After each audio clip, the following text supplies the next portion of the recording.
y el caminante. Este año 2021 tenemos 200 años de la proclamación de la independencia en Lima por don José de San Martín, y es importante revisar un libro muy interesante, La República Imaginada, representaciones culturales y discursos políticos en la época de la independencia, de Rolando Rojas. El día de hoy nos acompaña el autor, Rolando Rojas, también se encuentra Marisa Bazán y Raúl Asensio.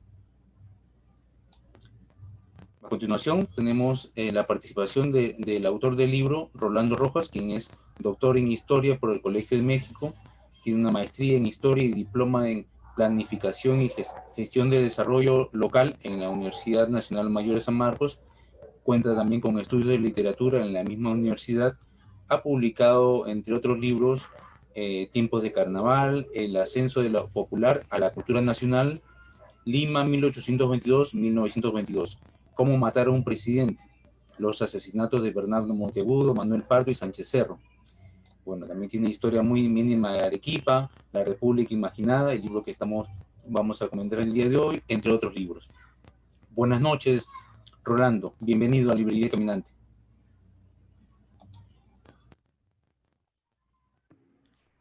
Hola Ever, muchas gracias por la invitación. Empiezo entonces, ¿no? Sí. Ok.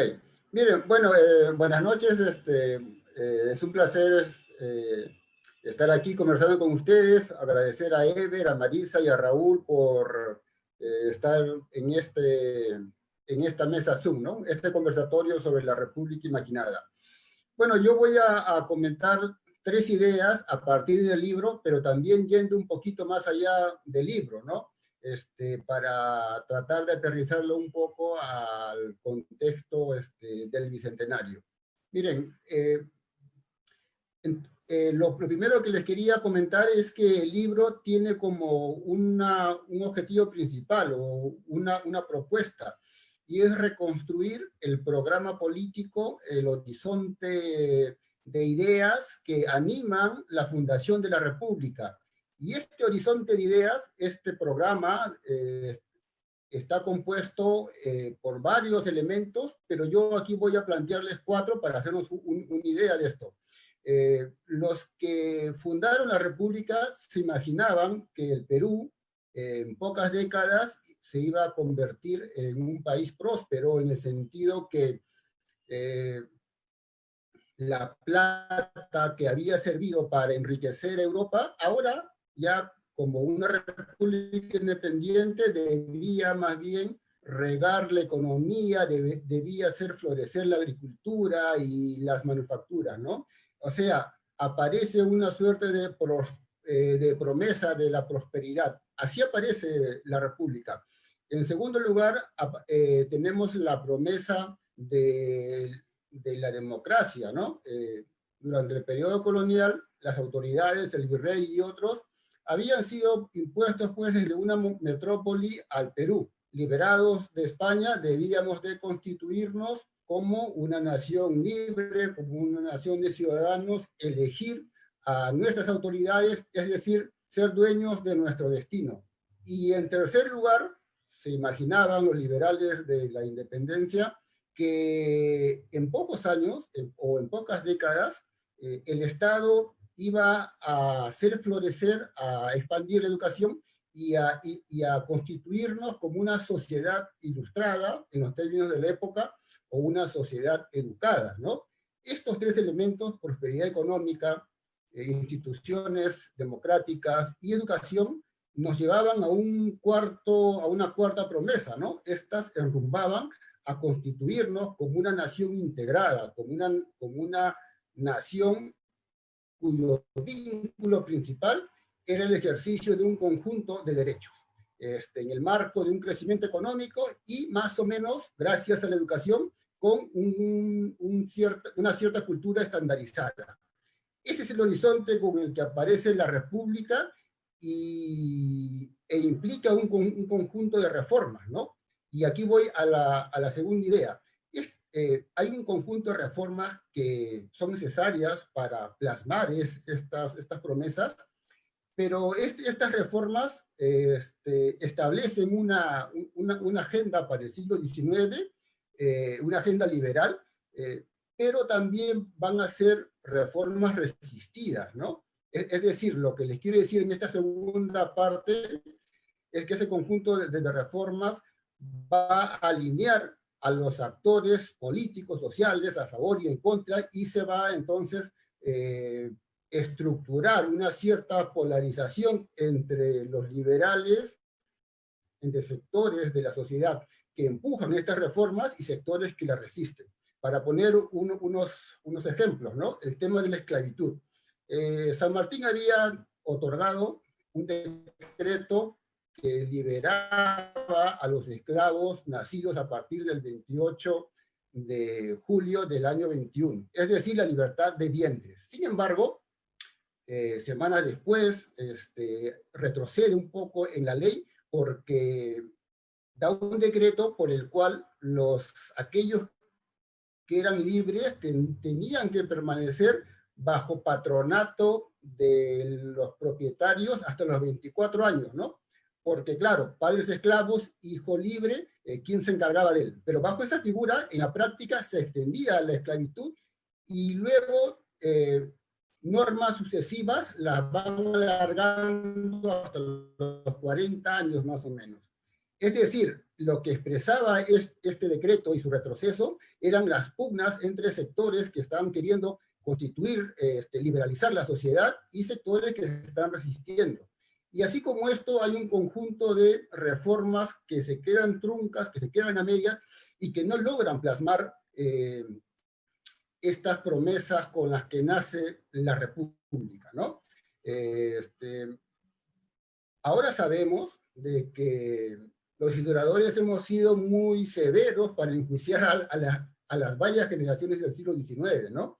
En el sentido que la hemos visto o la vieron otras generaciones como un siglo a la deriva, como un siglo sin proyectos nacionales, sin esfuerzo de modernización, y cuando uno mira, por ejemplo, el libro de Paul Gutenberg, lo que encuentra es que si hubo esfuerzos de modernizar la economía en la segunda mitad del siglo XIX. Por ejemplo, a Lima llega la primera fábrica de papel de América del Sur. Se instalan fábricas textiles, fábricas de vidrio, fábricas de artículos de zinc, de hojalata, pero estos impulsos de modernizar la economía también se van a ver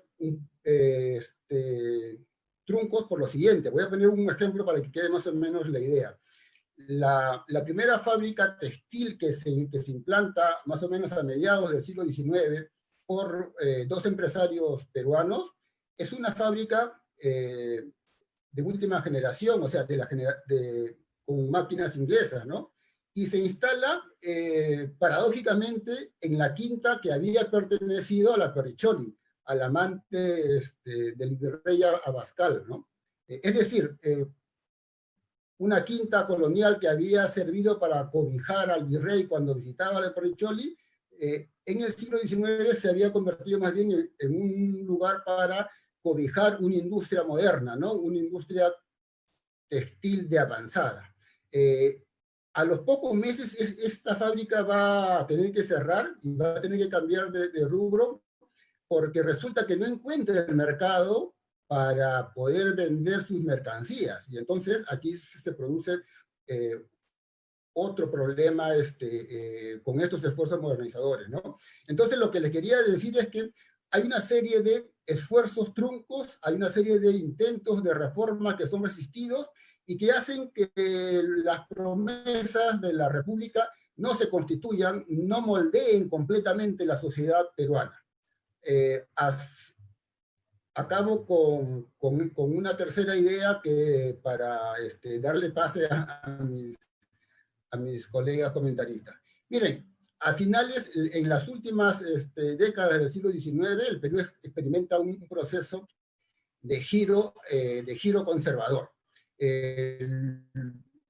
Ya ha pasado la época de la generación de la independencia, ha pasado la época de la generación de los liberales que hacen la revolución del 54 y que abolen la esclavitud, el tributo indígena, y más bien ha aparecido una generación de liberales, los liberales civilistas, que son más moderados, que son más preocupados por el mercado que por la democracia o que por las instituciones democráticas.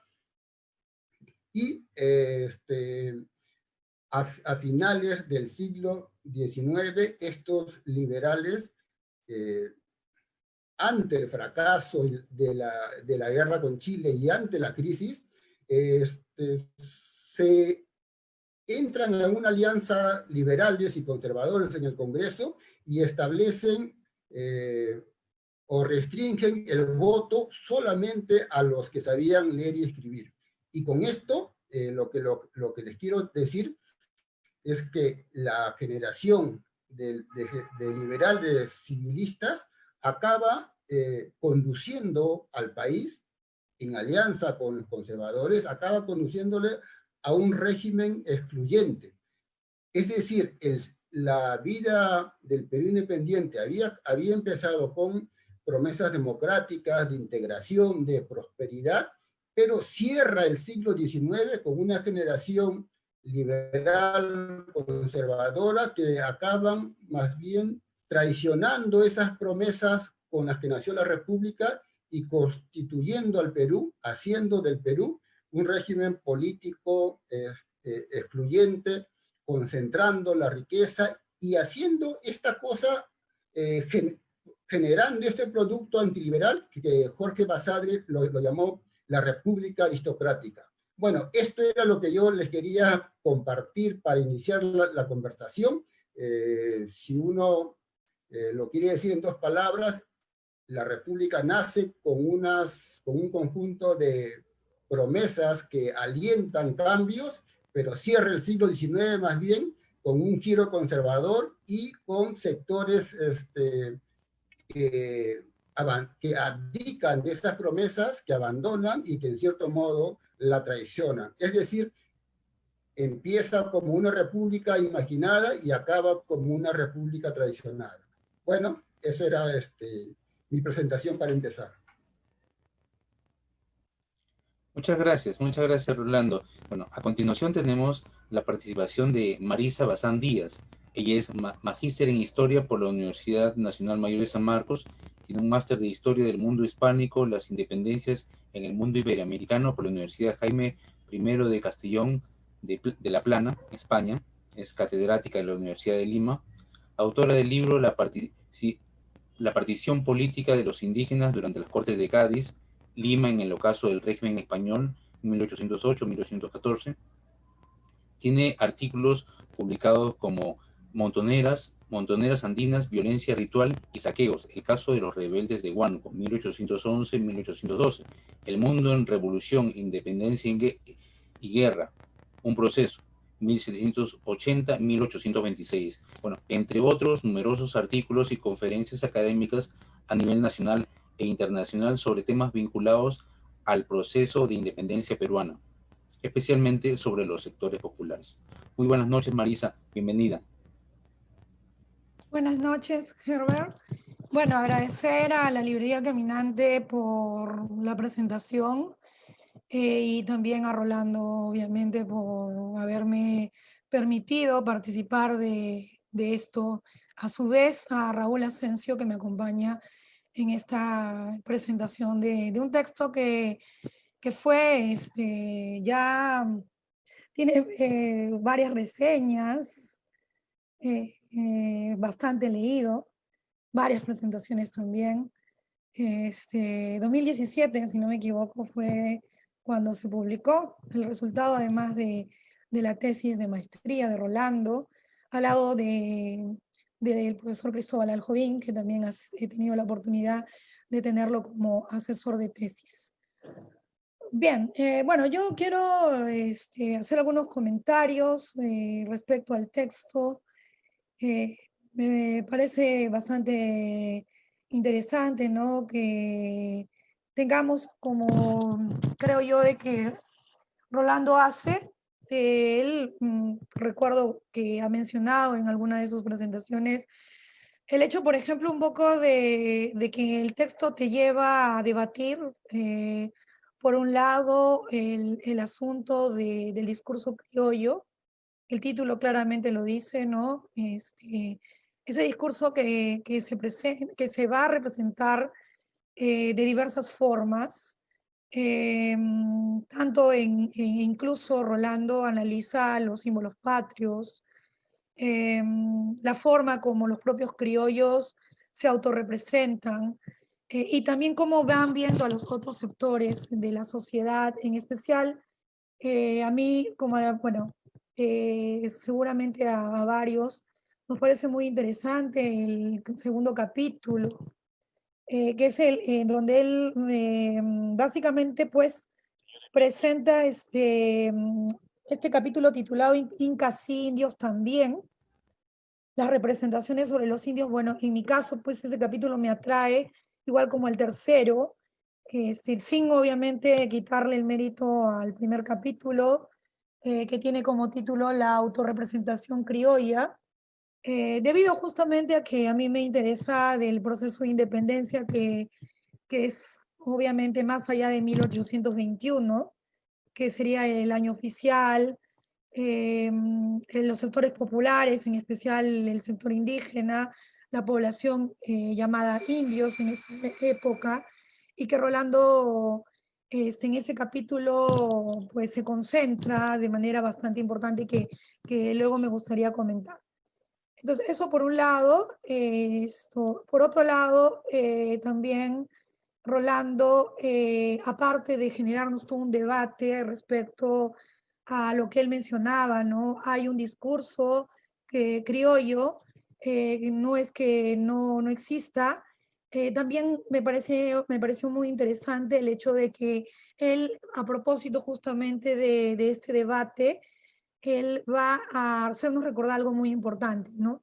Que existen los llamados criollos liberales y los criollos conservadores, aunque en realidad, comparándolo con otros textos, y Rolando también lo señala, el liberalismo de estos criollos es un liberalismo moderado, ¿no? Que puede generar hasta ciertas confusiones, porque hay momentos en que sí son muy liberales, pero otros en los que en realidad tiene también cuotas de conservadurismo.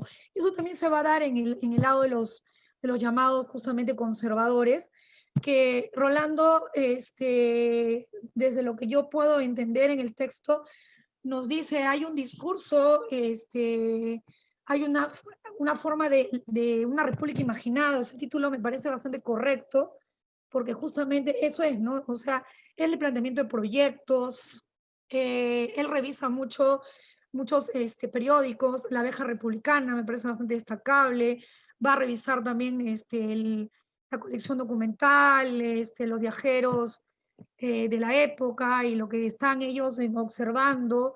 Eh, el capítulo 2 hace mucho énfasis en la abeja republicana, que me pareció fascinante, en realidad. Y por el otro lado está pues este lado del criollismo, o perdón, de los criollos, disculpen, conservadores, que más bien traban, ¿no? O sea que, bueno, Rolando más o menos nos va señalando a partir, eso sí, de la ciudad de Lima. Y eso no disminuye el trabajo, más bien creo yo, abre el debate,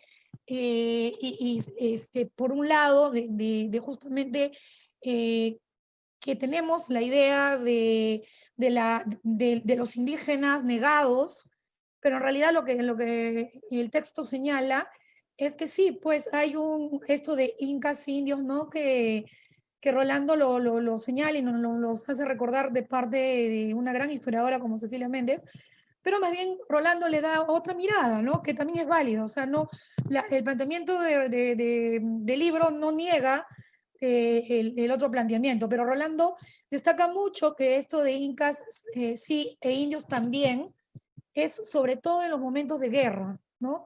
Donde este discurso, y yo estoy totalmente de acuerdo porque también esto lo observo en la rebelión de Huánuco que yo he venido estudiando, o sea, es justificable, ¿no? Es un asunto político, o sea, el fin justifica los medios, y eso se hace aquí y en cualquier parte de los estados que se fueron construyendo a lo largo de la historia, ¿no? Entonces, este discurso es un discurso que es útil y que lo van a utilizar los criollos liberales, porque además también está esta suerte, yendo un poco a otros textos, los mismos, los hombres de la época, porque aquí los que hablan son hombres, no hay mujeres, y no porque Rolando no le interesa el tema de la mujer, sino porque en realidad, pues hay muy poca, ¿no?, referencia al respecto, lamentablemente. Pero estos hombres de esta época están buscando, por ejemplo, el instalar la república.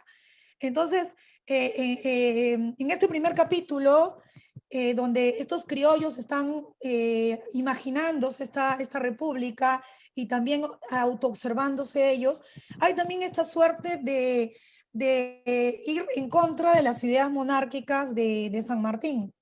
Entonces, en ese sentido, es muy necesario señalar de que ya los peruanos están preparados y la mayoría de la población es indígena.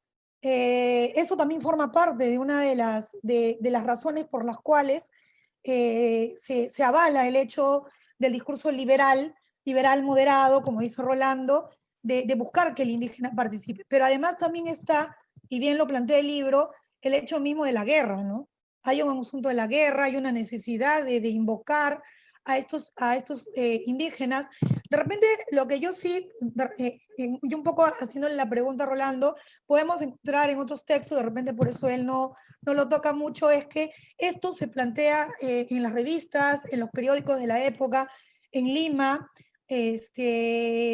porque el texto está basado en la ciudad. Hace rato les decía que esto también nos lleva a abrirnos justamente espacios en cómo se dio el liberalismo en las regiones.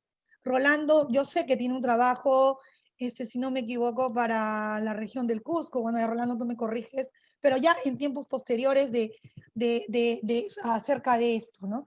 Y en ese sentido, Rolando habla de una idea que me pareció muy interesante, el llamado liberalismo indigenista. También nos trae a alusión el hecho de que el indigenismo, como nosotros creemos, la incorporación del indígena, pensamos que es en el siglo XX, ¿no? Con Valcárcel, más adelante Arguedas, el mismo González Prada, Gloriana Mato de Turner. Sin embargo, Rolando señala que esto no es así.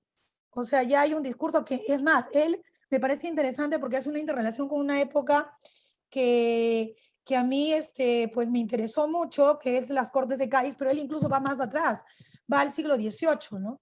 Va al periodo donde la Ilustración llega, nos habla de varios personajes, entre ellos Hipólito Unanue, cómo se va construyendo una idea del indígena a partir de justamente separar de que su inferioridad no parte de un asunto biológico, que más bien en la República, como hace rato él señalaba, decía, hay una iniciación de una imaginación de república que luego va a ser traicionada, porque todas esas ideas se va recogiendo luego en la época que el autor nos presenta.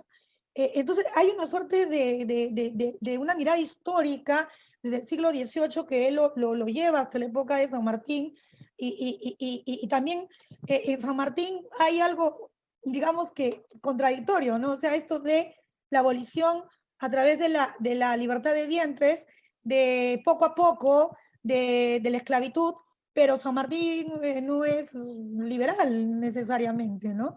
Entonces, como que un poquito juega a ello. Ah, y lo otro que quería preguntarte, que me fui ya por otro lado, fue de que, pero todo esto está en los escritos, ¿no? Está en la Vieja Republicana, está en el Mercurio Peruano, pero creo yo de que habría también que recordar pues que si el objetivo es la población andina, que es iletrada, entonces cómo es que en ellos impacta, ¿no? Y esto seguramente Rolando lo sabe y lo va a explicar, me gustaría que lo haga, porque eso es algo bastante interesante. ¿Cómo es el liberalismo indigenista, donde se cuestiona la inferioridad, y además se utiliza como un hecho de que la culpa es la colonia, ¿no? O sea, la colonia tiene la culpa de la inferioridad indígena.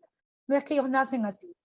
y que nos hace recordar un planteamiento muy importante de Cecilia Méndez, a pesar de que Rolando debate con ella, porque para Rolando sí, y es cierto, él lo prueba, están en los discursos, hay una búsqueda de incorporar al indígena, y no es que incas sí e indios no, o sea, sí hay un discurso ahí dentro de la imaginación que es trabada porque los conservadores no permiten, y que tampoco sabemos si realmente los liberales o los criollos liberales moderados realmente hubieran querido llevarlo a cabo.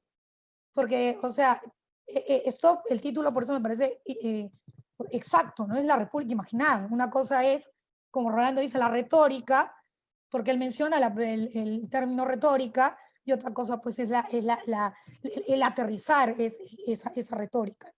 Y justamente también él habla de esta retórica donde se busca incorporarlo, pero él hace énfasis en que hay una jerarquía. O sea, sí, indios sí, o sea, los indios del momento sí, pero siempre debajo del criollo, ¿no? Eso está claro, o sea, y bueno, se va a buscar incorporar algunos símbolos como, y eso lo hizo San Martín, ¿no? El sol, imágenes como los Andes, pero luego más bien cuando ya la independencia se va dando, más bien se va abandonando esos discursos, ¿no? Son todas estas contradicciones con el lado conservador. Él presenta varios personajes como Miguel Eizaguirre, la Rey Loredo, el mismo Hipólito Unanue que hace rato mencionaba. Realmente me pareció muy fascinante leer toda esta parte, el asunto de las Cortes de Cádiz, que es también muy interesante. Y luego también un documento que destaco, que Rolando trae, que la verdad, Rolando, te confieso, no lo he visto. Ojalá que me puedas pasar luego la referencia, es este diálogo de Atahualpa y Fernando VII, que me parece tan fascinante que lo hayas comentado en los campos elíseos, hecho por Monteagudo, que yo no he revisado, te lo digo con sinceridad, pero me parece bastante interesante porque da una visión de estos criollos acerca de la llamada restitución de la soberanía americana a través de los indígenas. Y también me parece interesante el análisis de los poemas de Mariano Melgar que tú utilizas para construir y poder justamente observar esa república imaginada donde se observa pues que los indígenas desde el discurso no van a ser llamados a liderar, ¿no? Y bueno, luego vas entrando al propio San Martín, la apelación a la idea del Inca. Yo justamente estoy trabajando un poco ahora en ese sentido, porque a mí también me interesa mucho el asunto de los símbolos, el asunto de los discursos, que tú muy bien los trabajas y que tú señalas pues que los indios sí, y eso se observa a través de la búsqueda de incorporarlos en la ciudadanía, a través de la educación, ¿no? Tú hace rato lo señalabas, y el trabajo, que son tus digamos, bases de la construcción del imaginario acerca de los sectores indígenas. Y también hablas del cuerpo de nación, que si no me equivoco lo usaba mucho el profesor querido en su marco, Mati Corena. Me ha traído nostalgia y cariño, ¿no?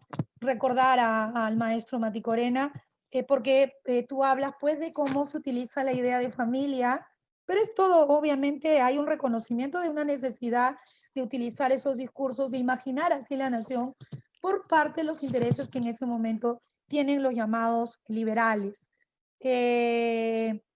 Y luego ya para casi ir cerrando, porque creo que me he extendido más de 10 minutos, discúlpame, Herbert.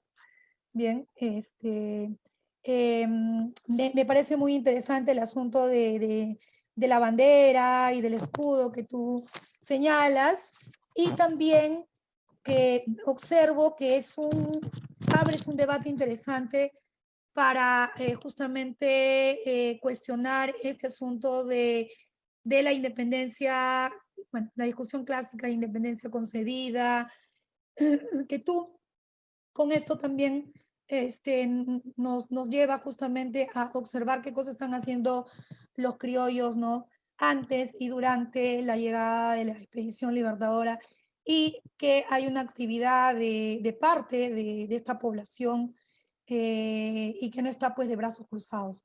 Bien, bueno, esos serían mis comentarios. Tengo más cosas que decir, pero quiero darle el pase a Raúl para no extenderme en toda esta reunión. Muchas gracias. Muchas gracias, Marisa, muchas gracias.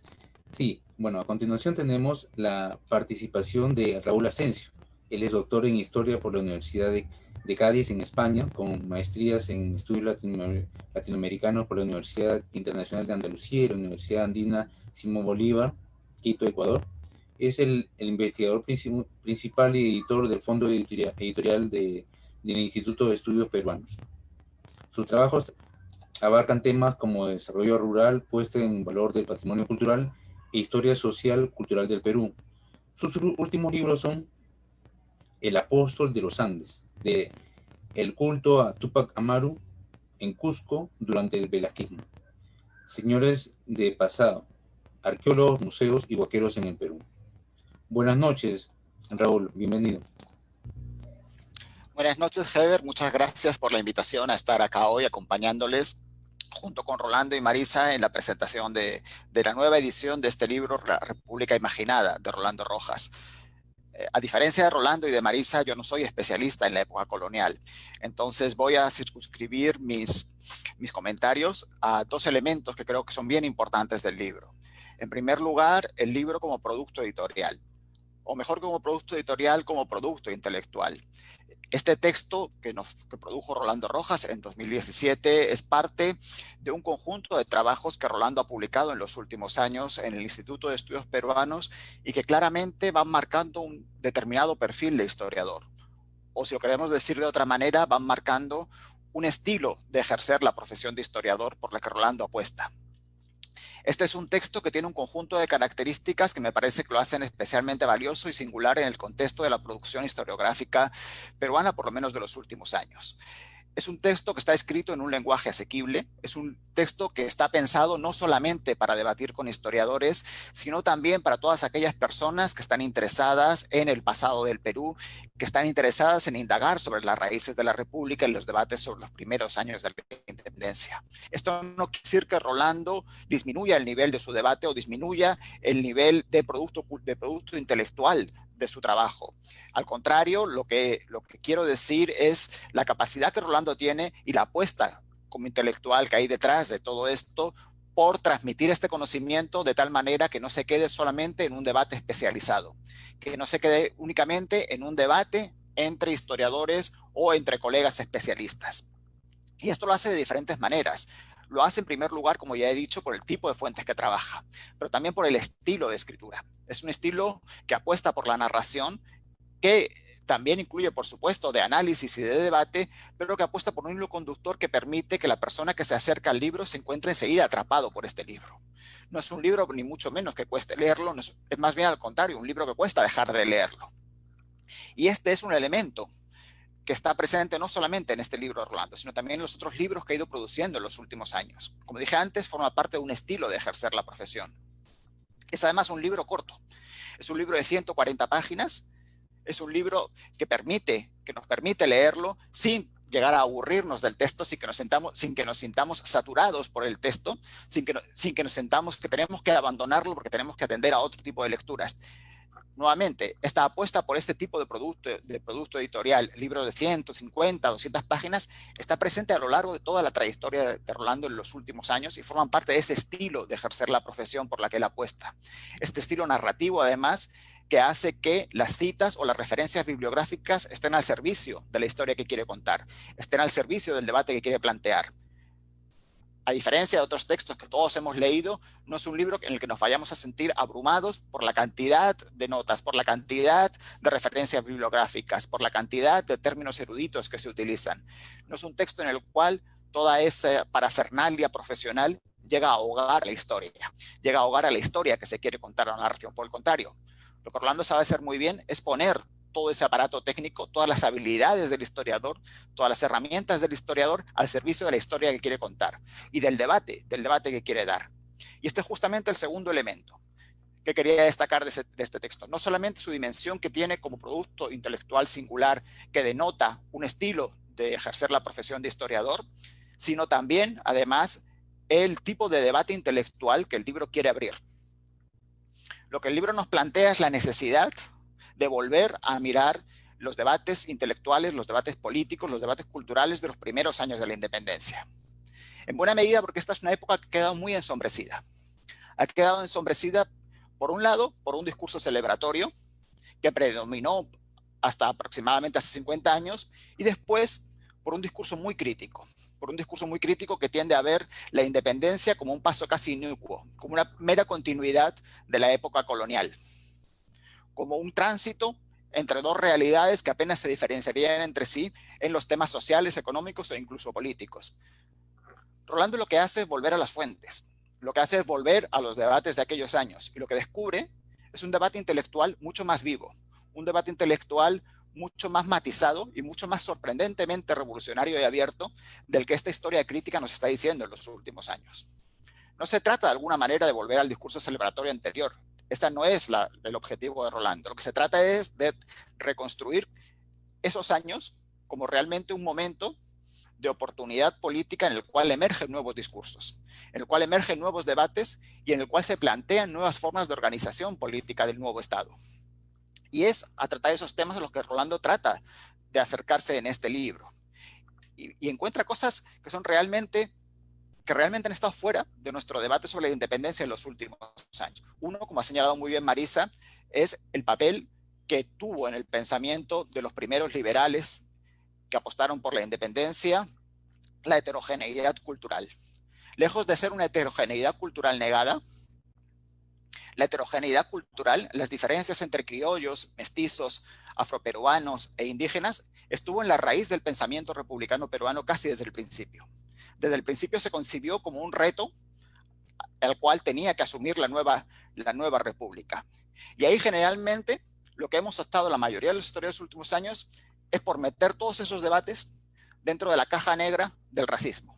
Es decir, los etiquetamos cuando no sabemos cómo definir algo, cómo definir esos debates, cómo definir esos problemas, los atribuimos a la existencia de una suerte de racismo que explicaría las injusticias, que explicaría la perpetuación de las diferencias sociales, la perpetuación de las desigualdades. Por supuesto, Rolando no niega que exista el racismo. Lo que hace es desplazar el debate y mostrarnos cómo, por ejemplo, esos primeros criollos trataron de integrar a la población indígena, pero trataron de integrar a la población indígena dentro de un determinado paradigma de ciudadanía. Un determinado paradigma de ciudadanía liberal.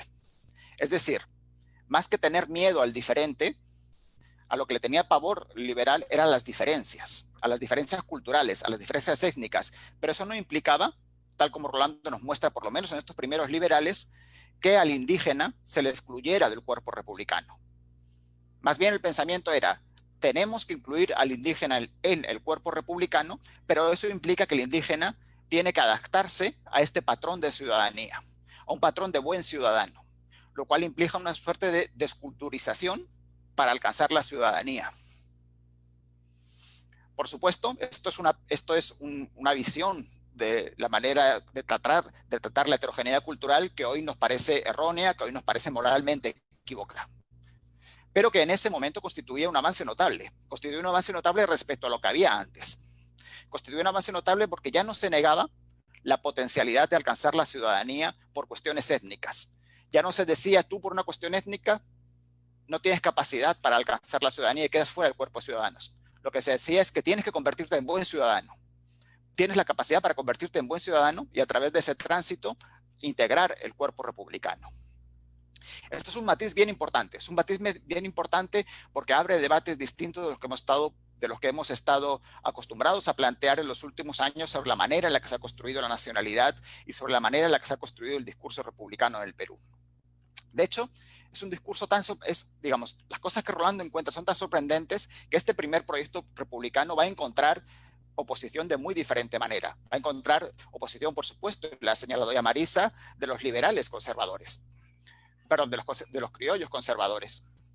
Pero va a también encontrar una oposición de los propios indígenas muchas veces. Una oposición de los propios indígenas que no están dispuestos a esa operación de desculturización para entrar en el cuerpo ciudadano. De ahí que el proyecto liberal, este proyecto de indigenismo liberal por la asimilación, de república unificada basada en un único patrón de ciudadanía, va a encontrar oposición tanto de quienes se niegan a incorporar a los grupos subalternos dentro del cuerpo ciudadano como parte de esos mismos grupos subalternos que no están dispuestos a desculturizarse o a perder su propia identidad para incorporarse en este patrón de ciudadanía unificado. Porque desculturizarse en este sentido no implica solamente perder las tradiciones, perder la costumbre, perder el idioma, etcétera, sino también perder buena parte del estatus jurídico que tenían las comunidades indígenas durante el periodo colonial. Perder la condición de indígena y pasar a una condición de ciudadano implicaba perder la protección, por ejemplo, sobre las tierras comunales. Es decir, implicaba también perder la protección real y el derecho a recurrir directamente al rey sin pasar por los cuerpos de justicia intermedios o al gobernante, en el caso del rey. De ahí que muchos de estos grupos subalternos no vayan a encontrarse cómodos con este proyecto liberal de cuerpo republicano homogéneo de ciudadanos libres e iguales. Vamos a encontrar, por lo tanto, lo que podríamos llamar una oposición conservadora y una oposición también de una parte, por supuesto, de estos grupos subalternos que están llamados a desculturizarse o a cambiar su propia idiosincrasia para así convertirse en ciudadanos. De ahí que el dilema sea mucho más profundo o mucho más complejo de lo que tanto la historiografía celebratoria tradicional como la historiografía crítica nos han planteado en los últimos años. Encontramos, por un lado, que efectivamente, Rolando lo acaba de señalar también en esta presentación, efectivamente, sí existieron proyectos republicanos desde fecha muy temprana. Efectivamente, estos proyectos republicanos, o al menos algunos de ellos, implicaban la posibilidad de crear un cuerpo de ciudadanos iguales ante la ley e iguales en derechos, incluyendo población de otras procedencias étnico-culturales, siempre y cuando estuvieran dispuestos, insisto, a asimilarse a ese patrón unificado, a ese patrón único de buen ciudadano. Entonces encontramos una ventana de oportunidad para debates intelectuales y una ventana de oportunidad también para imaginar de maneras diferentes el cuerpo social. Y es lo que explica el título que tiene el libro de Rolando, de la República Imaginada. En ese sentido, yo les invito a leer este libro, como los otros de Rolando, porque todas estas cuestiones que yo he planteado, todas las cuestiones que Marisa las ha planteado, las van a encontrar en el libro explicadas de una manera amena y de una manera sencilla. Es un libro al cual se puede entrar sin miedo. Se puede entrar sin miedo a sentirse apabullado, sin miedo a sentirse excluido por el uso de un lenguaje o de un aparato teórico o de un aparato de notas que les abrume. Es realmente un texto que es muy fácil de leer y que es provocativo intelectualmente. Y creo que eso es lo que la mayoría de los historiadores aspiramos a lograr cuando escribimos algún texto. Entonces, les invito a leer este texto de Rolando, así como los otros textos de Rolando publicados también en el Instituto de Estudios Peruanos. De hecho, esta es la segunda edición del libro, lo cual quiere decir que la primera edición ya se vendió, lo cual es algo también bastante poco frecuente en un libro de historia y que nos habla precisamente de la buena recepción que ha tenido el trabajo de Rolando.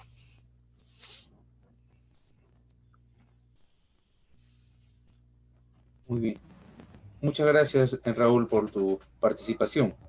Tenemos una breve ronda de preguntas, algunas preguntas que me han hecho por las redes sociales.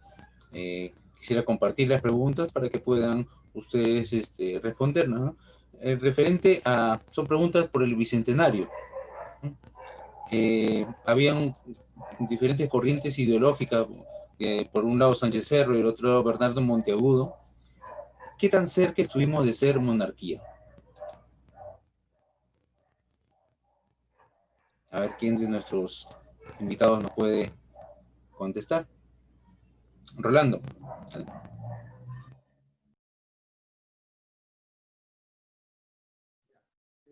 Bueno, no muy cerca, miren, en realidad se ha engrandecido la idea de la propuesta monárquica.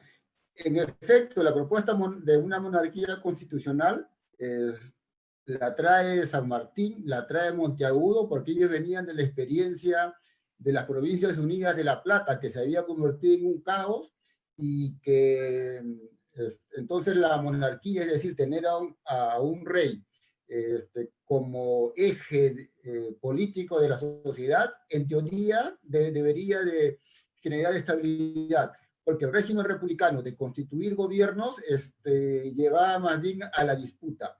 Pero esta idea en el Perú, no voy a calificarla si era buena, viable o no, pero esta idea en el Perú en realidad tuvo enormes resistencias y era inviable, ¿no? De hecho, a pesar de todo el prestigio de San Martín, cuando él se va a la entrevista con Bolívar, aquí cerca, ¿no? En Guayaquil, aprovechan los varios sectores que están en contra y que estaban en contra porque sospechaban, algunos maliciosamente, que San Martín se iba a autocoronar como rey, ¿no? Y otro, pero fuera así o no, o sea, fuera San Martín o trajeran a otro, significaba que los actores locales iban a ser desplazados de las esferas de poder. Entonces, y para cualquier aspirante al poder, esto pues esto tenía que ser rechazado. Entonces, cuando se va a San Martín a entrevistarse con Bolívar, aprovechan para organizar un motín contra Monteagudo, encadenarlo a Monteagudo y mandarlo a Panamá en un barco. De esta manera, cuando San Martín regresa y ve que han impulsado a su mano derecha, en realidad él entiende rápidamente que su proyecto no tiene ninguna acogida fuerte en el Perú, convoca un congreso, lo inaugura y se va, ¿no? En realidad nunca tuvo fuerzas locales que sostuvieran ese proyecto y por lo tanto estuvimos, desde mi punto de vista, muy lejos de que eso se realizara en el Perú. Herbert, quisiera agregar, si me lo permites. Estás con tu micro. Sí, adelante, adelante. Sí, en realidad esta pregunta es una pregunta que creo yo todo el mundo en algún momento se la ha planteado, ¿no? O sea, sobre todo ahora que estamos viviendo tanta inestabilidad. Entonces, yo recuerdo a propósito de la interrogante que me pareció muy impresionante, no sé, Rolando, Raúl, ¿qué piensan ustedes, Herbert? El hecho de leer a San Martín diciendo pues que lo peor que le podría suceder al país es la democracia, ¿no? Justamente en este juego de ideas, de cultura política, de etiquetas, porque es difícil en realidad hablar de liberales, conservadores, ¿no? Por eso que la salida me parece interesante, Rolando, es decir, bueno, liberales moderados, porque en realidad pues lo dice claramente, ¿no? En el libro se habla de la carencia de una base social, ¿no? O sea, no podemos comparar el Perú con lo que está pasando en el liberalismo europeo, aunque ha habido la exigencia, y eso también es algo que reclama Rolando en el texto, de historiadores que quieren como que los hombres de esa época tengan un pensamiento pues totalmente moderno, ¿no? Entre comillas. Pero es una contradicción, ¿no? Porque un pro monárquico, que en realidad podríamos quizás verlo como conservador, está planteando la abolición del tributo, está planteando la libertad de vientres, o sea, no el esclavismo, o en el futuro, pero al mismo tiempo también señala que los peruanos no están preparados para algo tan moderno, porque no están educados. Entonces, una cosa allí, ¿no? Y los liberales quieren la república, entonces no, Faustino Sánchez Carrión va a ser muy renuente a la monarquía, y no solo él, a Monteagudo, a San Martín, pero los conservadores tampoco quieren la monarquía, ¿no? Es que acá hay un juego de intereses muy fuerte, o sea, se utiliza, y creo que no hemos salido de esa lógica, a lo que sirve, ¿no? Por eso que no tenemos en realidad una definición política, me parece, ¿no? No lo hemos tenido, no sé qué piensa Rolando, de repente Rolando, que más bien nos dice hay cosas que a principio de la República ya se estaban dando y que creemos que del siglo XX, y por ejemplo esto, ¿no? Esta ambigüedad propia además de una sociedad pues tradicional, que no quiere lo tradicional, pero que sigue manteniéndolo, porque al final igual el proyecto conservador que va a tener Vivanco, por ejemplo, ¿no? busca recordar justamente muchas cosas de la época de la monarquía. Entonces es una suerte un poco confusa que nos trae. Y no hay, pues, hay que entender que sí, pues somos una república, pero que va a tener muchas prácticas coloniales, ¿no? Ya no hay un rey, es verdad, pero va a haber un comportamiento parecido a la sociedad estamental. Entonces, una cosa es el título de república y otra cosa es la realidad, ¿no? Y los rezagos de lo que va a ser la monarquía se van a seguir arrastrando. No por nada, pues el mismo Jorge Basadre para finales del 19, el 20 le llama república aristocrática, ¿no? Aunque en realidad pues no es una aristocracia en sí, pero hay un comportamiento que tiene esos atisbos de nostálgicos, no sé cómo llamarlos, de esa monarquía, que yo creo que recién y seguramente Rolando, que también es experto en investigar a Velasco Alvarado, quizás un poco antes de Velasco, se va mermando realmente en el país, ¿no? Pero una cosa pues es el discurso y otra cosa es la realidad, una cosa son las palabras, las etiquetas, y otra cosa es la dinámica misma de la sociedad. Por eso es que me parece importante remarcar el título del libro de Rolando. Es la República Imaginada. Imaginada por un conjunto de criollos liberales, moderados, y desde la ciudad de Lima, básicamente. Hay que concentrarnos en ese título, porque no es, o sea, no es obviamente lo que al final de cuentas se va a realizar, ¿no? Entonces, eso básicamente respecto a esta pregunta. Ok, muchas gracias. Hay otras preguntas, son preguntas del Bicentenario. Acá la pregunta referente al proceso de la independencia. ¿Cómo se costeó la guerra de la independencia? Y después, ¿cómo se pensó qué fuerzas teníamos para llevar al país en la república? Si era viable como país de manera independiente, ¿no? O solamente los criollos veían sus conveniencias por un lado, pero como unidad de país. ¿Había alguna fuente de financiamiento? ¿Se pensaba que el proyecto país iba a funcionar?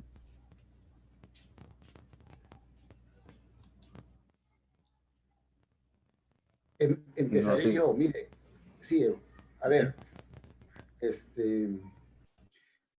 tratando de conectar con lo que nos decía un poco Marisa y recordando otras preguntas que siempre me hacen. Porque claro, yo presento como el horizonte de ideas, la imaginación política que tienen los criollos liberales, pero ¿y qué pasó con esas ideas? ¿Cómo fueron aterrizadas? Y, y acá, o sea, hubo, como lo dije en mi presentación, esfuerzos importantes por aterrizar estas ideas en el mundo real. Claro, cuando hay una frase perversa de Augusto Monterroso que dice que la mejor manera de destruir una gran idea es llevarla a la realidad, ¿no?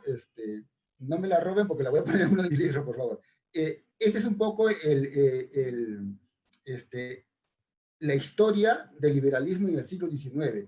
Cuando va a realizar las reformas de esclavitud, tributo indígena, expansión ciudadana, encuentra fuerte resistencia de los sectores conservadores. Ya les había dado el ejemplo de la esclavitud, pero también cuando quiere expandir las escuelas, hay fuerte resistencia porque un indio educado es un indio que va a reclamar por sus derechos y que cuestiona las jerarquías, pues, entre criollos, mestizos e indígenas, ¿no? Tiene un nivel igualador. Entonces hay, por un lado, fuerte resistencia. Por otro lado, uno puede también decir que los proyectos estaban como mal diseñados, ¿no? Claro, ahora, pasado un montón de tiempo, uno puede decir, pero estos plantearon mal las cosas, porque si tú vas a hacer reformas liberales y tienes a sectores opositores, tú tenías que haber hecho, o bueno, ahora es fácil, como digo, pero como el liberalismo europeo, ¿no? tenías que atacar las bases sociales, tenías que debilitar a esos sectores liberales, esos sectores conservadores, para empujar tu reforma. Y estos liberales son moderados, no socavan las bases de poder de los conservadores, y solo en un momento, en el 54, van a producir una revolución liberal importante y van a conseguir hacer reformas como la abolición de la esclavitud, como la abolición del tributo indígena. Entonces, por un lado, hay fuerzas que se oponen a estas reformas, y por otro lado, no tienen la perspicacia de debilitar a estos opositores. Y esto se explica por lo siguiente, porque debilitar a estos opositores, y aquí viene un tercer problema, solo se podía hacer movilizando al mundo popular y al mundo indígena. Movilizar al mundo popular y al mundo indígena ya era otro nivel, porque llevaba a estos liberales conservadores, perdón, a estos liberales moderados, los llevaba a convertirse en liberales revolucionarios. En otro texto, yo analizo el caso de Juan Bustamante, que es un liberal puneño, que es un liberal que sí, es un liberal insurgente, que sí moviliza a los indígenas, pero ese es una tendencia menor dentro del conglomerado de liberales. La mayoría tenía una condición bastante tibia, gradualista.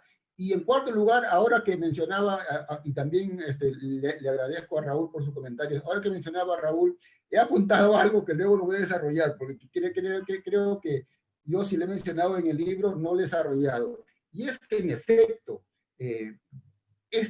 paradójicamente, estas reformas integradoras, estas reformas inclusivas, fueron resistidas por las comunidades indígenas, fueron resistidas por los sectores indígenas que veían el proyecto republicano, los proyectos modernizadores, como el derrumbe de sus formas tradicionales de reproducción social, como el derrumbe de la comunidad. De hecho, Bolívar, para seguir con el patrón de sociedad liberal, es decir, de una comunidad de pequeños propietarios, decreta la parcelación de las comunidades para convertir a estos indígenas en pequeños propietarios, y a la manera del farmer norteamericano, o a la manera del pequeño propietario europeo, ¿no?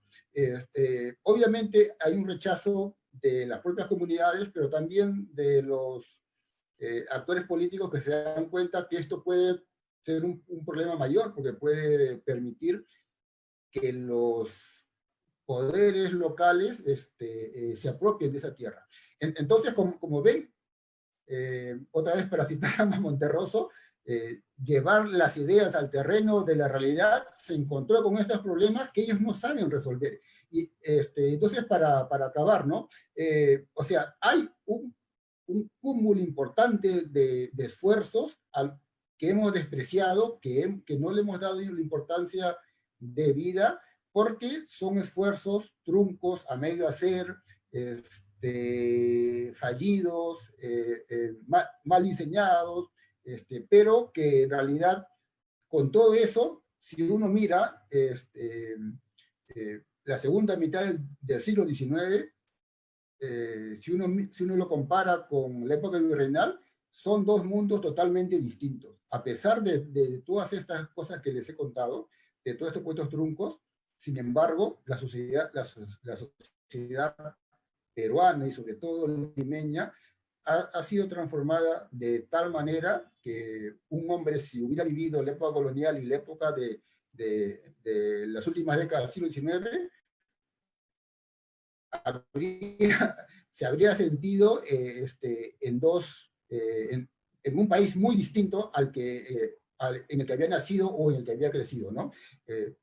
Para mí es impresionante las transformaciones que ocurren en el siglo XIX, que acaban reconfigurando de todas maneras el país. No de la manera que soñaron los liberales, pero sí drásticamente cambiado. Aquí hay una pregunta. Sí, adelante, Marisa. Sí, yo solamente quería agregar, bueno, estaba leyendo un comentario aquí por Facebook de Juan San Martín. Él hablaba acerca de que está haciendo una investigación sobre Sánchez Carrón, y señala de que él no era tan liberal. Claro, eso es lo que justamente en el texto La República Imaginada Rolando lo plantea, ¿no? Que es, él mismo lo dice, lo hemos mencionado hace un momento, de que no es un liberalismo radical, o sea, realmente no lo es, porque no hay una base social, no tenemos pues lo que ocurre en Europa, ¿no? Eh, Tenemos que mirar siempre la realidad del país y la adaptación de, obviamente, cosas que pueden venir de afuera, pero que se aterrizan de una cierta forma en la sociedad. Y también, pues, entender de que hay una diversidad de discursos. O sea, Rolando debate con, bueno, yo comentaba un poco el capítulo 2, que era el que más le puse atención, no porque los demás capítulos no los considere, sino por mis intereses.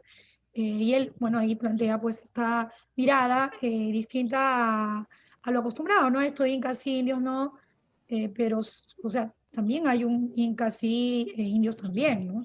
O sea, hay discursos, hay representantes sobre ellos, ¿no?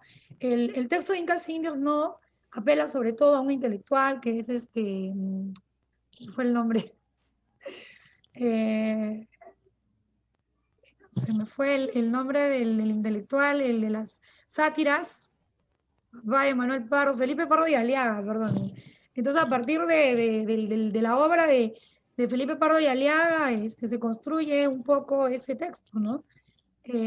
Más bien Rolando hay una amplitud, presenta varios casos, eh, varios personajes, entonces eso creo que es bastante interesante en leerlo. Yo realmente no había tenido muy en cuenta esta entrada, ¿no?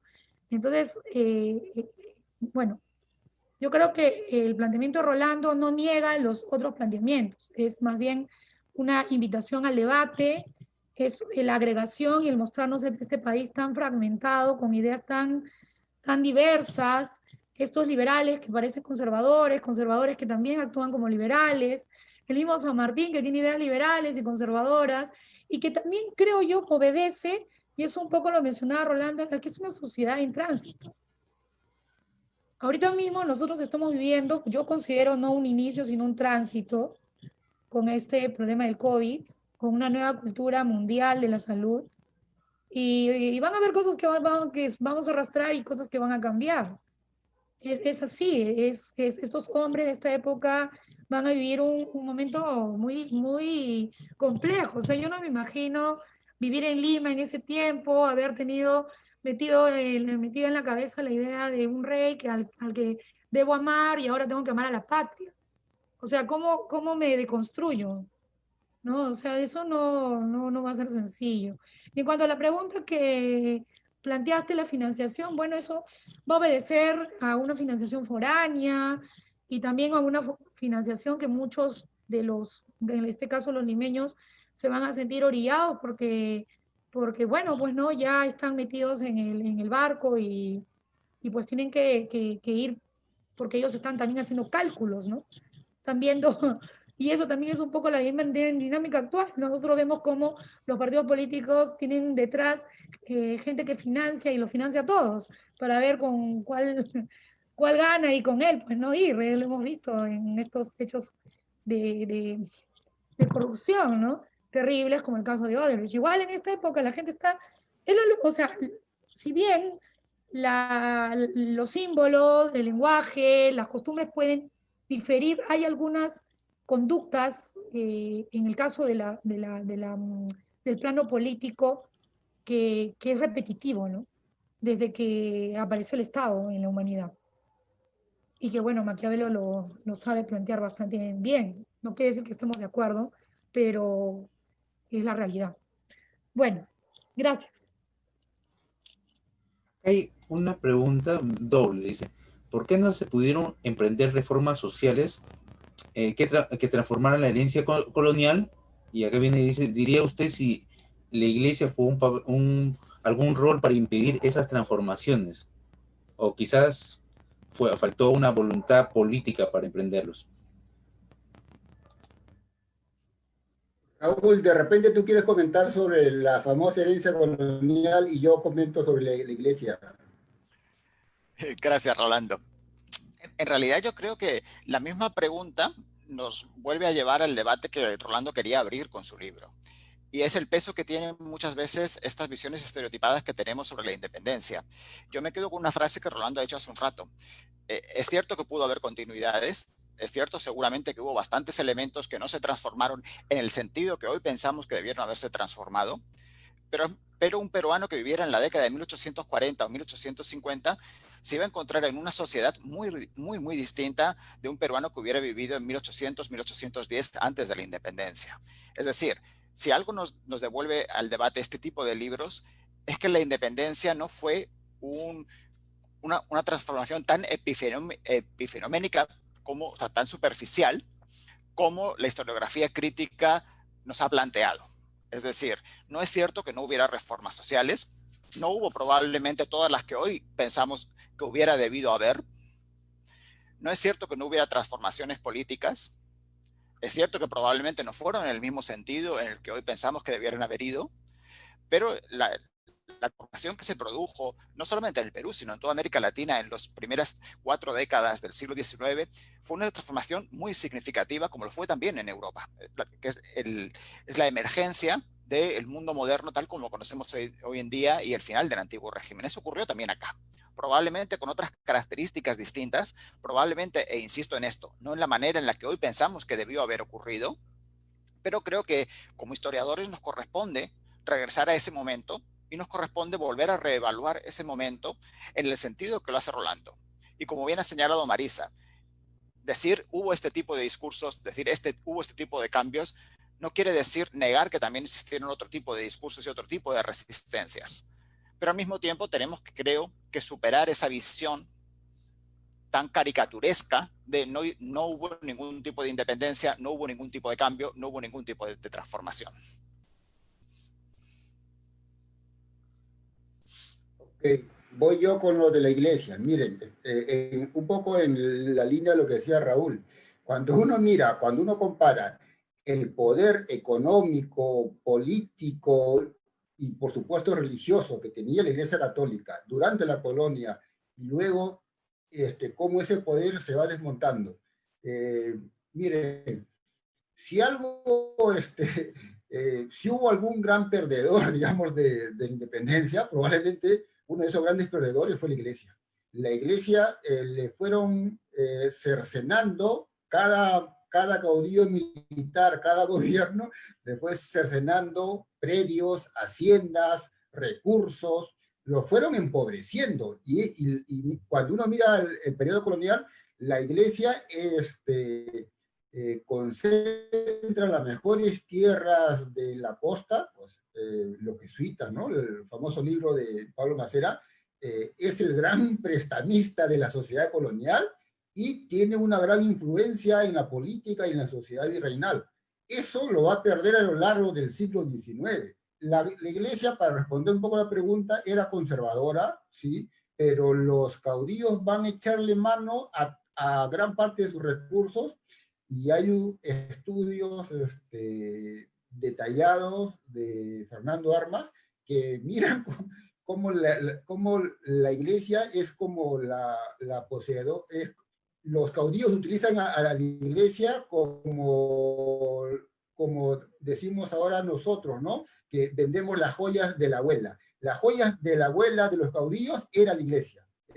Tomaban sus haciendas, las expropiaban y las vendían, cerraban monasterios y las convertían en edificios públicos, en escuelas. Ese cuartel famoso que está en el centro de Lima, que se llama Santa Catalina, pues sabemos que fue una iglesia que fue suprimida, ¿no? Bueno, entonces la iglesia es una institución conservadora, pero si uno lo quiere mirar históricamente, fue uno de los grandes perdedores del proceso de independencia. una pregunta referente ya pasado con el presente, ya lo relaciono, que los modelos de la República siempre se miraban solamente el aspecto occidental y no el aspecto, digamos, prehispánico o del Perú antiguo, ¿no? Acá menciona, dice, consideramos, por ejemplo, la lengua. En el siglo XIX, ¿no? Inclusive a inicios del siglo XX, hubo una gran cantidad de analfabetismo.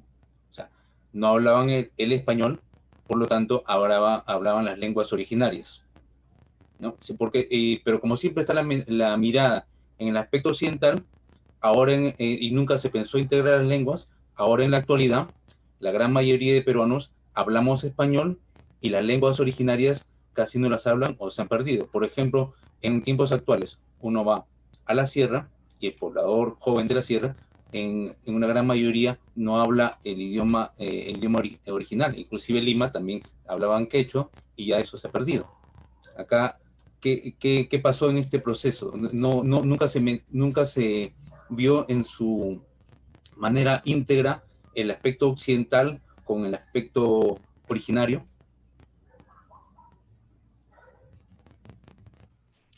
Creo que comienzo yo con la respuesta. En realidad creo que no es tan fructífero pensarlo como una suerte de oposición entre ver el lado occidental versus el lado andino. La construcción de los estados modernos, la construcción de los estados-nación modernos en el siglo XIX pasa por un proceso de uniformización a un modelo de ciudadanía que incorpora una serie de derechos y deberes, pero también una serie de patrones culturales. Y esto no ocurre solo en América Latina. Esto ocurre en todos los estados-nación que se conforman a lo largo del siglo XIX. En todos los estados-nación de América Latina, de Europa y de Asia que se conforman en ese siglo XIX, encontramos el mismo proceso de uniformización cultural. Es decir, en Francia, que es el caso más conocido y mejor estudiado, el siglo XIX, a comienzos del siglo XIX, se hablaban casi una veintena de idiomas regionales distintos y muchas veces ininteligibles entre sí. Y el proceso de conformación del Estado-Nación pasa precisamente por eliminar esos idiomas para uniformizar un solo modelo de ciudadano francés con unos patrones culturales dentro de los cuales la lengua tiene que ser unificada, porque la lengua es el elemento clave de interacción entre el Estado y el ciudadano. De ahí que el manejo de la heterogeneidad cultural, como dije en la primera intervención, sea muy distinto en el siglo XIX de lo que consideramos correcto en la actualidad. Pero este no es un proceso exclusivo del Perú, no es un proceso exclusivo de América Latina, no tiene que entenderse solo ni principalmente en una dinámica occidente versus andino, sino dentro de los procesos de conformación de los estados-nación, que pasan en todos los casos por información cultural y por eliminación de idiomas, por eliminación de la diversidad cultural y de la diversidad idiomática. Como les digo, esto ocurre igual en Francia, donde desaparecen todos los idiomas regionales. Ocurre en Italia a partir de la unificación cultural. En Italia hasta finales del siglo XIX se hablaba no solamente de diferentes variedades de italiano, se hablaba griego, se hablaba en algunas zonas albanés, se hablaban idiomas regionales que ahora no existen. Y todos estos se van subsumiendo dentro del idioma matriz del Estado, de un solo idioma, de una sola lengua, porque esa es la ecuación básica del Estado-Nación. Un pueblo, un Estado, una cultura, un idioma. Esa es la ecuación básica del Estado-Nación. Y esa ecuación básica del Estado-Nación, tal como se entendía en el siglo XIX, opera igual en el Perú y opera en el mismo sentido, opera también en Europa. Todos los procesos de homogeneización cultural los vamos a encontrar en todas partes en los procesos de construcción del Estado-Nación. Y vuelvo al punto anterior, es una manera distinta de trabajar la heterogeneidad cultural que hoy nos parece profundamente desafortunada y nos parece profundamente equivocada desde el punto de vista moral y ético, pero que se da igual en el Perú, que se da igual en Francia, que se da igual en Alemania. No creo que tenga tanto que ver con un hecho o una herencia colonial como por las propias dinámicas de conformación del Estado-Nación. Sí. Yo empiezo, Rolando, y luego, ¿sí? Bien, apelando al texto, ¿no? Que es lo que nos ha traído el de esta noche. Algo que sí, pues, ¿no? Creo yo, no sé, Rolando, que luego lo amplíe. Una de las cosas que tal vez sí está dentro del discurso, es algo en común, es la eliminación del idioma o de los idiomas originarios, ¿no? O sea, en el proyecto liberal que que Rolando investiga en esta llamada República Imaginada, no está contemplado el idioma, los idiomas originales. Más bien imaginan que debe desaparecer, ¿no? Y ese es el futuro, en este caso, en la incorporación ciudadana, porque lo que sí se da es esta apuesta de que los indígenas se incorporen a la ciudadanía, que tampoco es un discurso de la República, o sea, eso ya se había debatido en el tiempo de las Cortes de Cádiz, que muy poca gente en realidad conoce, y que es importante también de tenerlo en cuenta, porque los indígenas habían sido agregados como, bueno, reconocidos como iguales, y luego les dieron la ciudadanía. Pero aquí sí, haciendo una comparación entre República y Colonia, en la Colonia no hay un ataque como sí va a haber en la República del idioma, ¿no? Más bien hay un esfuerzo de aprender los idiomas, la iglesia que hace rato mencionaban, se va a tomar el trabajo. En la República más bien hay un abandono, y tanto creo yo de las diversas de los diversos representantes políticos, ¿no? Ya sean moderados liberales, liberales moderados, conservadores moderados o radicales. Creo yo que en ese punto sí hay una coincidencia. Lo que sí destaca Rolando en esta República Imaginada, el rescate de lo andino, que también en otros trabajos se ha señalado, es el recuerdo de ciertas cosas, ¿no? De, por ejemplo, el sol, los incas. O sea, eso sí no hay un rechazo a ello, ¿no? Porque además es algo que ha quedado en el pasado. Bueno, no me acuerdo de un autor que leí, pero que hablaba de la representación de los incas, porque en realidad pues no era un gran peligro, ¿no? Como sí podían ser los indígenas. Entonces, que ellos mantengan todo podía llevar a un cuestionamiento, incluso del idioma, ¿no? Eh, Hay que preguntarnos por qué recién en el gobierno de Velasco se reconoce el quechua como una lengua oficial. O sea, hay un miedo al idioma en realidad, porque el idioma es, como lo decía Raúl, es básico, ¿no? También es un instrumento de representación, y en ese sentido, en cuestionamiento, en este caso, al europeo. Que si bien también Rolando habla de que lo europeo se convierte en lo bárbaro, ya no lo indígena, sino lo europeo, en el sentido de asociación con antiguo régimen, pero igual, no, o sea, se va a mantener, ¿no? El criollo se reclama ser hijo de esta tierra, pero no deslinda de su herencia europea, lo adapta, ¿no? Bueno, Rolando, tú nos puedes complementar. No, yo Gracias. solo quería contar una anécdota para complementar lo que había dicho Raúl. Miren, o sea, el siglo XIX es el siglo del concepto de nación en los términos que Raúl ha contado, en el sentido de homogeneización lingüística y cultural. Recién, inicios del 20, aparece un indigenismo cultural. El indigenismo del siglo XIX es un indigenismo político, en realidad. Pero la anécdota que yo quería contar era para un poco para reforzar lo que decía Raúl, que esto, en realidad, esta homogenización es un fenómeno universal, o sea, que trasciende lo peruano, ¿no? Y me hacía acordar que cuando se unifica Italia, uno de los generales le dice al rey algo así, ¿no? Hemos creado Italia, ahora debemos crear a los italianos, ¿no? Porque estaba compuesto por un conjunto de, como nos decía Raúl, por un conjunto de grupos sociales con diferencias lingüísticas y culturales, y había que convertirlos, o había que italianizarlos, ¿no? Solamente eso. Muchas gracias por la participación de todos. Tengo 3 últimas preguntas que me han dicho, y con eso estaríamos terminando la presentación de hoy. Muy agradecidos a todos. Hay una pregunta sobre un año especial. Dice, el 1879, dice, ¿el Perú fue una nación ficticia?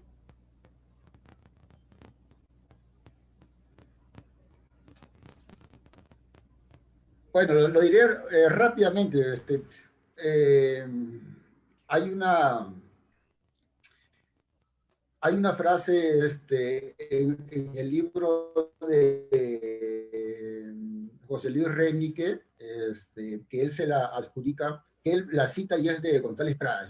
Es una frase trágica que la leí hace tiempo y le vengo dando vueltas, porque lo que dice cuando González Prada está sobre el Cerro San Cristóbal con los cañones esperando la orden para disparar, y él ve cómo los chilenos están rompiendo las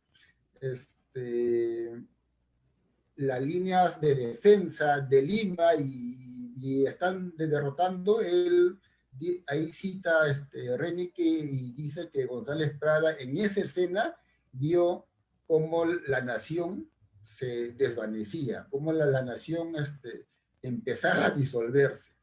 Quiere decir esto en realidad, o sea, lo que les quiero decir, había una nación no como la que habíamos soñado, o no como la que había soñado la, la generación de la independencia, pero había ciertos factores que unificaban al conjunto de la población, no en los términos más deseados, por supuesto, ¿no? Pero si se había, nos habíamos constituido como una nación con ciertos rasgos, ¿no?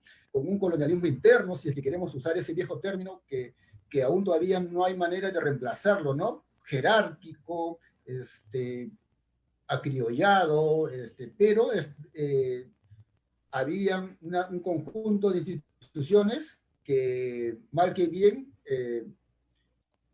constituían como el cemento que mantuvo que esto no se disgregara. Entonces, sí éramos una nación, como hoy somos una nación, si quieres, inacabada, inconclusa, con ciertos rasgos, ¿no? A ese concepto ya le añadimos características para definirla mejor, pero sí éramos una sociedad, éramos una nación oligárquica, si es que quieres decirlo de alguna manera. Sí, yo quería agregar algo, y es que lo que pasa es de que justamente el texto nos hace recordar, y también al público en general, que tenemos que entender que, primero, entender a los hombres en su tiempo, ¿no? Hombres y mujeres en su tiempo. O sea, nosotros no podemos exigir o sea, que piensen como actualmente se piensa, ¿no?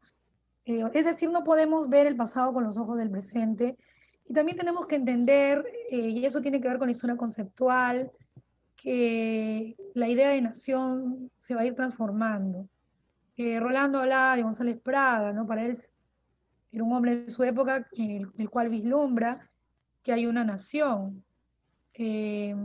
Nosotros de repente no, porque lo vemos como que en el sentido más amplio, y vemos más bien una fragmentación que nos lleva a sentir que somos una ficción. República inconclusa podría ser una alternativa, ¿no? Pero entendamos de que cada sociedad, grupo social o individuo va a tener una perspectiva respecto a estos conceptos. Entonces, igual, ¿no? Los historiadores van a tener interpretaciones distintas del proceso de independencia. Algunos piensan que empezó con Tupac Amaru, otros piensan que vino de afuera, otros piensan que fue algo de adentro. Y esto también se repitió en el periodo de esta época, ¿no? De que estamos tratando, y que incluso Rolando agrega no solamente el recuerdo de los incas, sino también la rebelión de Tupac Amaru, que va a ser de alguna manera utilizada para poder convocar en el discurso de los llamados liberales moderados. Entonces hay una diversidad, ¿no? La humanidad es así, es diversa, y lo uno no hace que lo otro deje de existir. Creo yo de que totalizar los fenómenos sociales nos hace, digamos que volvernos un poco cerrados a las posibilidades que que la humanidad en realidad pues nos brinda, ¿no? Muchas gracias. Ya la última pregunta para terminar, justo es una pregunta doble. Eh, Estamos 200 años, bicentenario. ¿Cómo debemos celebrarlo? Y la otra pregunta es, ¿debemos celebrarlo? A ver, Marisa. Bueno, yo creo de que no es, o sea, primero que el llamado bicentenario es un proceso, ¿no? O sea, la independencia fue un proceso. ¿Ya? Cuando inició el año, realmente, yo lo he dicho en las diversas conferencias que he podido dar, o sea, no me genera una suerte de molestarme o de fastidiarme que en tal año o en tal momento.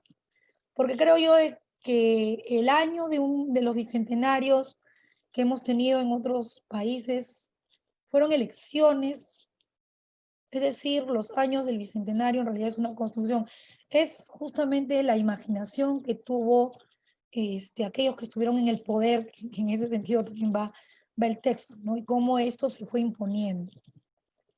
Y bueno, oficialmente en el Perú, oficialmente se escogió la ciudad de Lima, la proclamación de San Martín en la ciudad, pero podemos debatir, pudimos haber escogido un año anterior, años anteriores, o años posteriores, ¿no? Incluso lo de Ayacucho, porque esto obedece a una imaginación, a una construcción que se fue instalando. Y en ese sentido, en realidad, nosotros estamos en el llamado bicentenario que ha empezado desde hace rato, porque la llamada lucha de la independencia es un proceso, y más que celebrarlo, en realidad debe ser motivo de conmemorarlo, de reflexionar y de justamente lo que se dice en las escuelas, ¿no? Que la historia sirve para recordar el pasado, comprender el presente y proyectarnos hacia el futuro. Y en ese sentido, recordar el hecho de habernos ido a un nuevo proyecto político que lamentablemente todavía ha quedado inconcluso. Hay que ver en el pasado esa suerte de errores y, bueno, ejercer el deber de la República, que es una ciudadanía consciente. Entonces nosotros nos quejamos de los políticos muchas veces, ¿no? Y nos quedamos solo en el problema y no en la posibilidad, un poquito recordando ese texto tan famoso, ¿no? Y bueno, eso es lo que tenemos que hacer con el Bicentenario, verlo en un proceso e incitarnos a cumplir, pues, ¿no? Cumplir, no solamente esperar que los de arriba, pues, sean nuestro padre, nuestro rey, ¿no? Nuestro papá presidente o presidenta, mamá presidente en algún momento, sino que tenemos que ser activos, o sea, los indígenas fueron activos en su momento, hubieron trabas, pero, o sea, yo puedo entender un poco lo que pasó hace décadas, la ley electoral, y quiero cerrar, ya que esta es la última pregunta, con lo que Rolando decía, ¿no? Iniciamos con una imaginación y lo que sería pues el civilismo terminó traicionando esa imaginación de estos sectores de incorporar al indígena en la ciudadanía. Y sí, pues la mayoría del país que van a ser a lo largo del siglo XIX y XX estaban, o sea, sobre todo a finales del siglo XIX, estaban prohibidos de ser ciudadanos. O sea, hasta allí puedo comprender de que no podían ejercer la ciudadanía, porque tenían que saber leer y escribir. Y en el día de hoy tenemos problemas en la educación. Imagínense hace años, ¿no? Entonces, pero ahora, o sea, en estos tiempos, con todas las redes sociales, eso ya es una decisión lamentable, ¿no? El hecho de que las personas le den la espalda al deber ciudadano. Y eso es lo que, una de las cosas, creo yo, de que tenemos que conmemorar y recordar y autocriticarnos como peruanos, ya que todos queremos, obviamente, que el país avance, ¿no? Bien, gracias. Muchas gracias, Marisa. Rolando. Bueno, a los historiadores nos gustan las efemérides, pero no para celebrar, sino para iniciar un conjunto de reflexiones como la que estamos haciendo aquí. Se van a editar muchos libros, nos permite como volver a mirar nuestra experiencia republicana. En el instituto, en realidad, nosotros no solamente no hemos celebrado, sino más bien hemos sido, aquí me refiero a Heraclio Bonilla, ¿no? Más bien hemos sido aguafiestas de las condiciones que celebran estas efemérides patrias, ¿no? Y Bonilla nos ha dejado entonces como tradición, más bien, esa reflexión, a veces injusta, a veces severa, pero ese es en realidad lo que nos corresponde a nosotros, a los historiadores, examinar críticamente nuestra experiencia republicana, nuestro devenir como nación malquistada, conflictiva, pero al fin y al cabo sigue existiendo el Perú y entonces nos corresponde seguir pensando a nuestra nación y nuestra sociedad. Bueno, eso era todo. Raúl, tú para que despidas Sí. Adelante, Raúl. Gracias, Heber. No, en realidad tengo muy poco que añadir a lo que han señalado Marisa y Rolando. Efectivamente, si el Bicentenario va a ser una razón para que reflexionemos sobre el pasado, si el Bicentenario va a ser una ocasión para que volvamos a trabajar sobre estos viejos temas, para que volvamos a redescubrir la riqueza de la historia peruana, la complejidad de los conflictos, la complejidad de las discusiones teóricas, la complejidad de implementar, como dijo antes Rolando, los proyectos en la práctica, creo que bienvenido sea.